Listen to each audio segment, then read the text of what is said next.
sejarah seni rupa modern dan tradisional. Selamat menonton!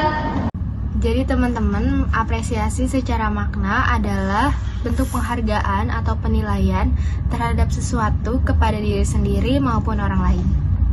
Jadi apresiasi dapat dilakukan dengan cara mengamati, menghayati, memahami, menanggapi, menilai, melakukan implementasi atau penerapan.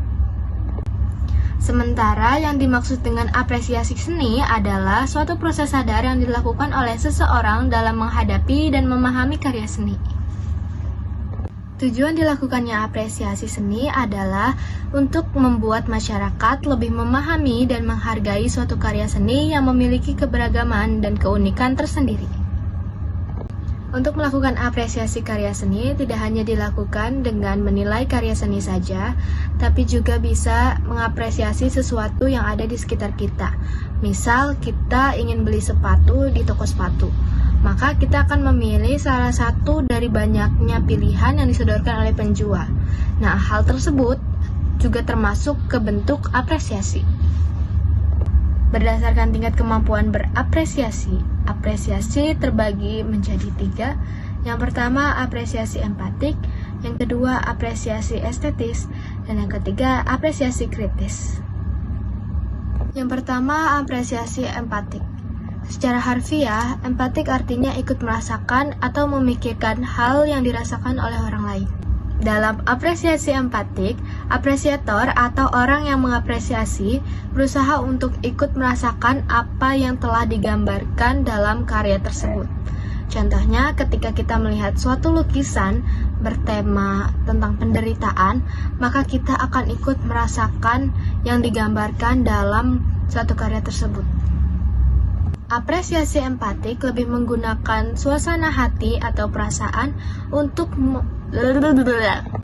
Apresiasi empatik lebih menggunakan perasaan atau suasana untuk merasakan hasil karya yang dibuat seniman.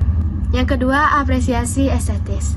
Dalam apresiasi ini, apresiator bukan hanya merasakan suasana seperti yang ada pada apresiasi empatik. Apresiasi estetis adalah jenis apresiasi yang berusaha memahami karya seni. Yang ketiga, apresiasi kritis. Apresiasi kritis merupakan apresiasi yang dilakukan untuk menilai kualitas karya seni. Apresiasi kritis biasanya dilakukan dengan orang yang memiliki pengetahuan dan pengalaman yang luas di bidang seni sesuai dengan bidang yang diminati. Apresiasi kritis biasanya dilakukan oleh orang yang memiliki pengetahuan dan pengalaman yang luas di bidang seni sesuai dengan bidang yang diamati. Apresiasi ini menekankan penilaian objektif berdasarkan ilmu pengetahuan yang dipelajari. Apresiator akan melakukan analisis secara mendalam baik yang terlihat maupun tidak terlihat. Kemudian ada tahapan apresiasi. Dalam melakukan apresiasi seni, kita perlu melewati beberapa tahapan yang harus dilakukan, yaitu sebagai berikut. Yang pertama, persepsi. Pada tahap ini, kita akan mengenali berbagai bentuk karya seni yang akan diapresiasi. Dan pada tahap ini, kita akan meningkatkan kemampuan dengan menganalisis atau mengidentifikasi bentuk-bentuk karya seni. Yang kedua, pengetahuan. Pada tahap ini, maka akan diketahui dasar-dasar dalam mengapresiasi, baik itu sejarah karya seni yang akan kita apresiasi, maupun ilmu-ilmu yang harus digunakan untuk mengetahui suatu karya seni tersebut lebih dalam. Yang ketiga, pengertian. Pada tahap ini, maka akan dipahami tentang suatu wujud karya seni yang akan diapresiasi, berdasarkan pengalaman dan kemampuan menghayati karya seni. Yang keempat, analisis. Pada tahapan ini, maka akan dideskripsikan suatu bentuk karya seni yang sedang dipelajari dan menafsirkan objek suatu karya seni tersebut. Yang kelima, yaitu penilaian. Pada tahap ini, maka akan dilakukan penilaian terhadap suatu karya seni, baik secara subjektif maupun objektif. Tentunya dilakukan berdasarkan analisis yang telah dilakukan sebelumnya. Yang terakhir yaitu tahap apresiasi. Tahap ini terdiri dari nilai, empati, dan feeling. Nilai yaitu penilaian terhadap suatu karya seni berdasarkan keindahan, baik secara fungsi maupun maknanya. Empati yaitu kegiatan menghargai dan memahami karya seni. Sedangkan feeling yaitu menghayati, agar karya seni tersebut bisa dinikmati. Di sini saya akan menjelaskan tentang aliran seni rupa. Sebelum mengapresiasi karya seni, ada baiknya kita memahami terlebih dahulu mengenai berbagai aliran dalam karya seni rupa, khususnya lukisan. Ciri khas, tema, teknik dalam karya lukisan biasa disebut dengan gaya atau aliran.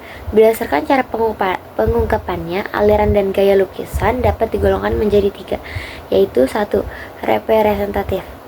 Lukisan representatif merupakan perwujudan gaya seni rupa yang menggunakan keadaan nyata pada alam atau kehidupan sehari-hari manusia dalam masyarakat. Berikut beberapa gaya atau aliran representatif, yaitu ada naturalisme. Pasti kalian juga sudah dengar kan naturalisme, atau tidak asing lah di telinga kalian tentang lukisan naturalisme ini. Aliran seni rupa yang naturalisme ini merupakan aliran seni rupa yang menggambarkan keadaan alam, melukiskan segala sesuatu sepersis mungkin dengan keadaan nyatanya, seteliti mungkin. Salah satu tokoh aliran naturalisme juga ada Abdullah Suryobroto. Kemudian ada realisme. Realisme merupakan aliran seni rupa yang memandang dunia ini tanpa ditutup-tutupi, jadi kayak ya apa adanya gitu loh. Dalam artian subjek atau objek apa adanya. Salah satu tokoh aliran realisme adalah Wardoyo Trubus. Kemudian ada romantisme. Romantisme ini merupakan aliran seni rupa yang menggambarkan keadaan secara dramatis dan mengandung makna romantis. Misalnya suasana haru, gembira, damai, dan sebagainya. Salah satu tokoh aliran romantisme ini adalah Raden Saleh. Kalau kalian tahu juga ada tuh film yang namanya Mencuri Raden Saleh. Itu juga merupakan salah satu, kalau nggak salah ya, merupakan salah satu kesannya. Kemudian ada non-representatif, merupakan kebalikan dari seni representatif. Seni non-representatif merupakan seni yang tidak mewakili tempat, makhluk, dan peristiwa, atau tidak mewakili apapun dari dunia nyata. Tapi dalam seni ini dapat mengekspresikan emosi dan perasaan. Aliran non-representatif diantaranya sebagai berikut. Ada abstrak ekspresionisme, yaitu aliran yang menggunakan ekspresi spontan untuk menciptakan karya abstrak. Salah satu tokoh abstrak ekspresionisme adalah Jackson Pollock.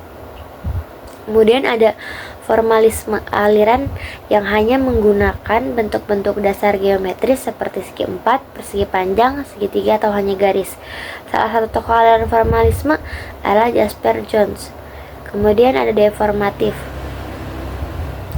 merupakan gaya mengubah bentuk asli dari objek atau subjek yang dilukis sehingga menghasilkan bentuk baru, namun tidak benar-benar meninggalkan bentuk dasar aslinya. Beberapa aliran seni rupa yang termasuk dalam gaya deformatif yaitu sebagai berikut. Ada impresionisme, hanya menggambarkan kesan sederhana dari apa yang dilukiskan, jadi dia tidak dilebih-lebihkan. Kemudian ada kubisme, menyederhanakan objek nyata menjadi kubus atau objek geometri lainnya. Kemudian ada surrealisme, mengubah sesuatu yang nyata menjadi tampak tidak nyata. Kemudian ada ekspresionisme, menonjolkan ungkapan dari dalam jiwa, jadi seperti mengungkapkan emosi. Sekian pemahaman saya tentang aliran seni rupa, kurangnya mohon maaf. Assalamualaikum. Saya Intan Nuraya Ramadhani. Di sini saya akan menjelaskan mengenai sejarah mengapresiasi seni rupa tradisional dan modern. Yang pertama, saya akan menjelaskan pengertian seni rupa tradisional. Seni rupa tradisional adalah seni rupa yang diwariskan secara turun-temurun dan masih mengikuti norma, adat, serta filosofi masyarakat. Seni ini cenderung bersifat statis dan memiliki aturan ketat dalam pembuatannya. Yang kedua, ada sejarah seni rupa tradisional Indonesia. Berawal dari zaman prasejarah dengan ditemukannya lukisan gua. Pada awalnya ada zaman logam atau 500 sebelum Masehi. Pada zaman ini mulai meninggalkan berbagai perhiasan dan alat berbahan logam. Dan yang kedua ada zaman Hindu, Buddha, dan Islam. Pada zaman ini meninggalkan berbagai prasasti, candi, seni hias, kaligrafi, wayang, hingga kain tradisional.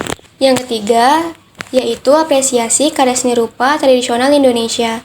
Seni rupa tradisional erat kaitannya dengan budaya lokal. Contohnya yang pertama ada rumah adat atau bangunan khas setiap daerah, seperti rumah gadong dari Sumatera Barat dan rumah joglo dari Jawa Tengah.